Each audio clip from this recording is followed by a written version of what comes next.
Hello, नमस्कार dear students and my friends. सभी को नमस्कार। कैसे हैं आप सभी? आई थिंक आप सभी बहुत अच्छे होंगे। डियर स्टूडेंट्स, हम पढ़ रहे थे कैम्ब्रिज का मुद्रा परिमाण सिद्धांत। मैं doctor Anuj Kumar, associate professor, government college Dholpur. आज हम अध्ययन करेंगे जो मुद्रा का कैम्ब्रिज सिद्धांत था या नगद शेष सिद्धांत था, उसकी कुछ मान्यताएं, आलोचना,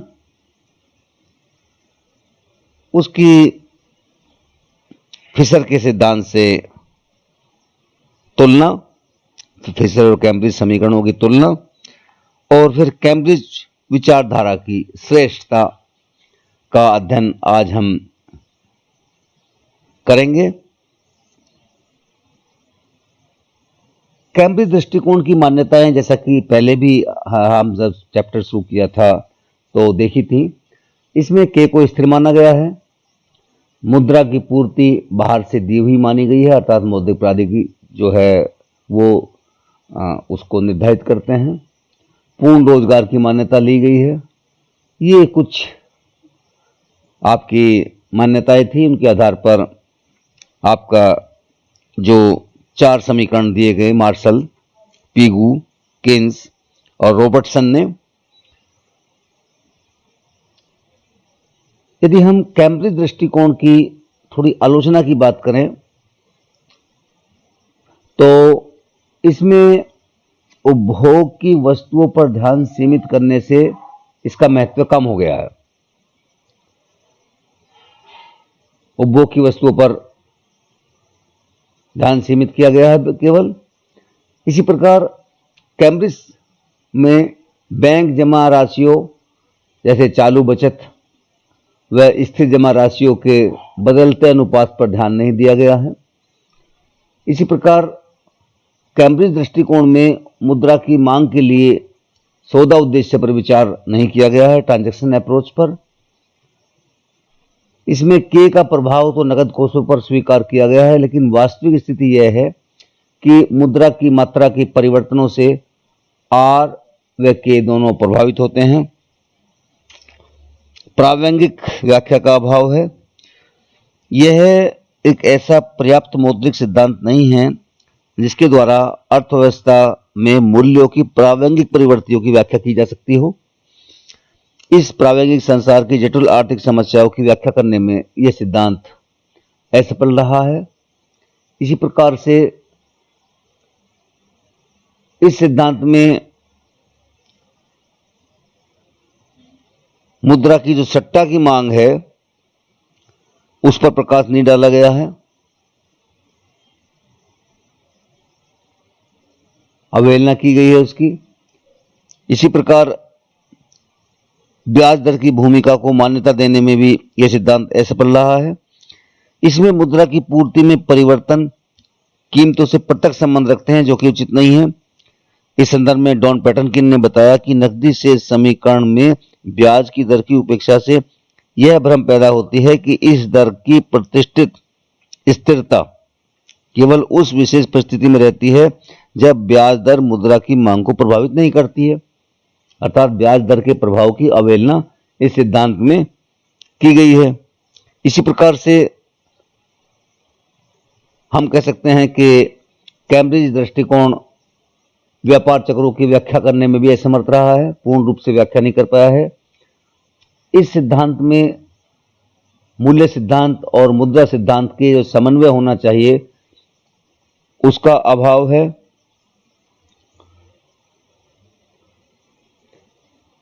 बैंक जमाओं में प्राय सभी समीकरणों में बैंक के चालू खातों में जमा राशियों को मुद्रा की मांग में सम्मिलित किया गया है, किंतु व्यवहारिक जीवन में व्यापारी वर्ग बैंकों से ऋण भी लेते हैं जिनकी रकम उनके खाते में, व्यापारियों के खाते में जमा रहती है, और इस रकम का ऐसे क्या संबंध है यह स्पष्ट नहीं किया गया है।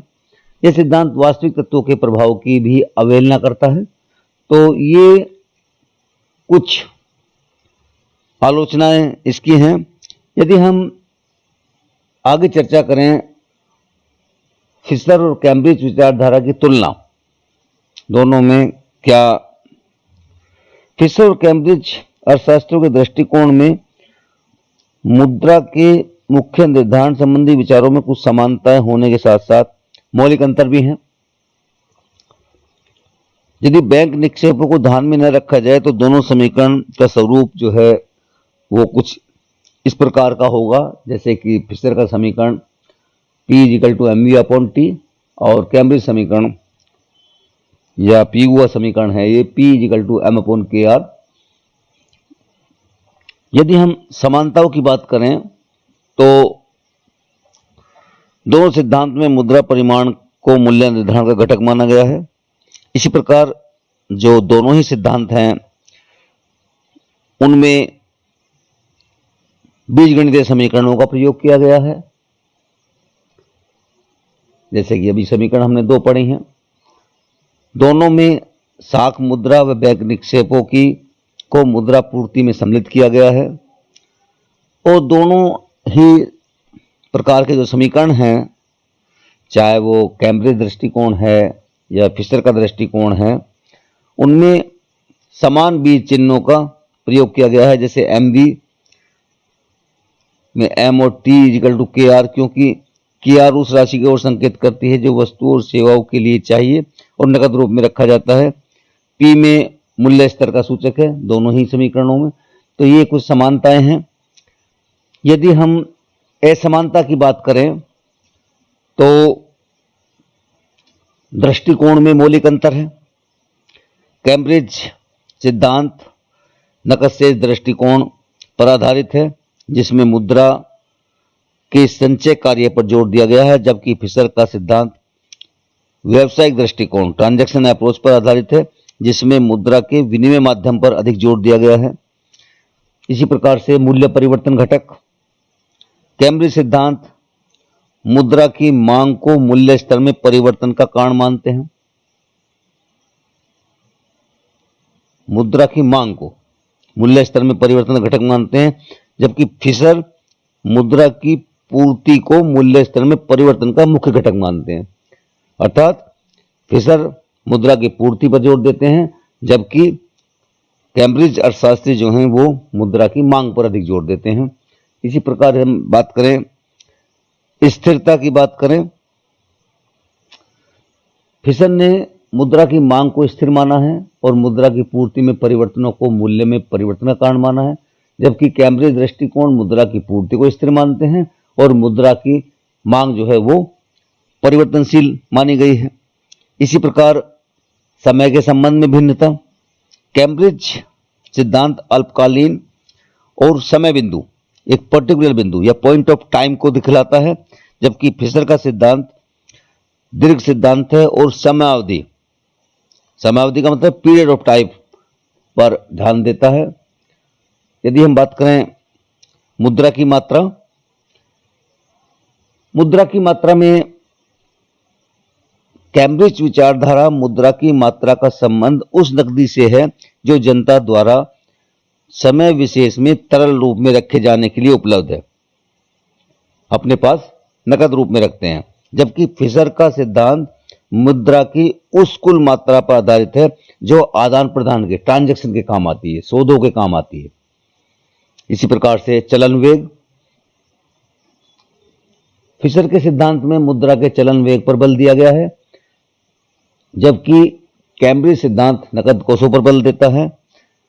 कैम्ब्रिज सिद्धांत में नकद कोषों की निष्क्रियता नकद संचित कोष पर बल दिया गया है और मुद्रा का चलन वेग और संचित मुद्रा की निष्क्रियता दो बिल्कुल विरोध परिस्थितियां हैं, जबकि फिशर के सिद्धांत में मुद्रा का चलन वेग जो है वेलोसिटी ऑफ मनी उस पर काफी बल दिया गया है।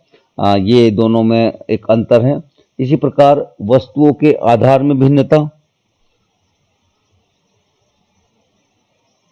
फिशर के समीकरण द्वारा जो सूचित मूल्य स्तर का संकेत सामान्य मूल्य स्तर से है,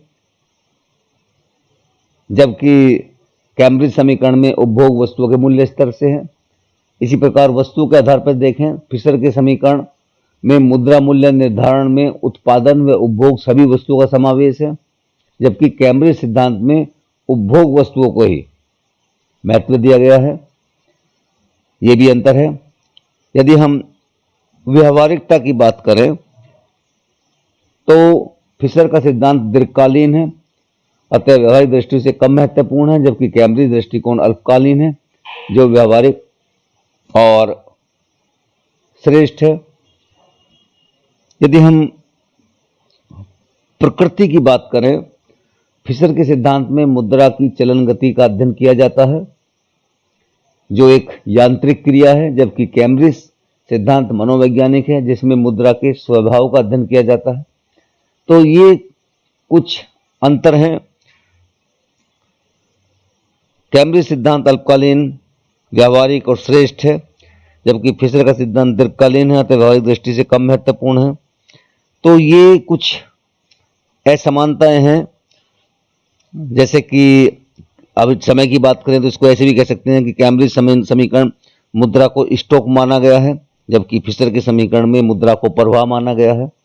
तो ये कुछ अंतर हैं, असमानताएं हैं जो फिशर और कैम्ब्रिज के सिद्धांत में है, समीकरण में है। यदि हम बात करें कि क्या नकद शेष सिद्धांत को फिशर के मुद्रा मात्रा के सिद्धांत पर श्रेष्ठ माना जा सकता है।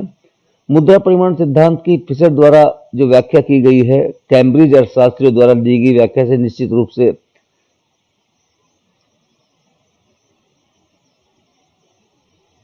कैम्ब्रिज समीकरण की श्रेष्ठता हम जो निम्न तत्व हैं या निम्न फैक्टर जो हैं उनके द्वारा दर्शा सकते हैं। सबसे पहले है अधिक वास्तविक। फिशर का समीकरण चलन गति पर आधारित है। चलन गति की धारणा एक यांत्रिक धारणा है, परंतु वास्तविक जीवन यांत्रिक नहीं है, जबकि कैम्ब्रिज समीकरण उन उद्देश्यों पर आधारित है जो मुद्रा की मांग का निर्धारण करते हैं।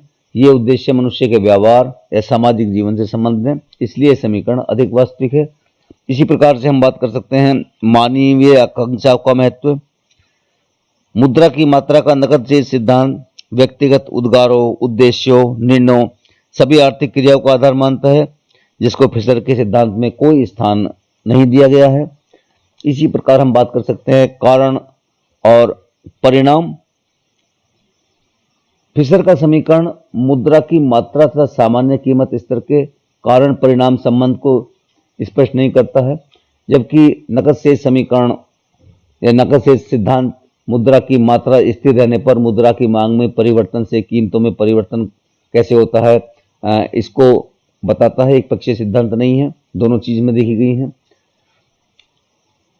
स्पष्ट व्याख्या या सरलता। कैम्ब्रिज सिद्धांत कारण और परिणाम की भलीभांति व्याख्या करता है।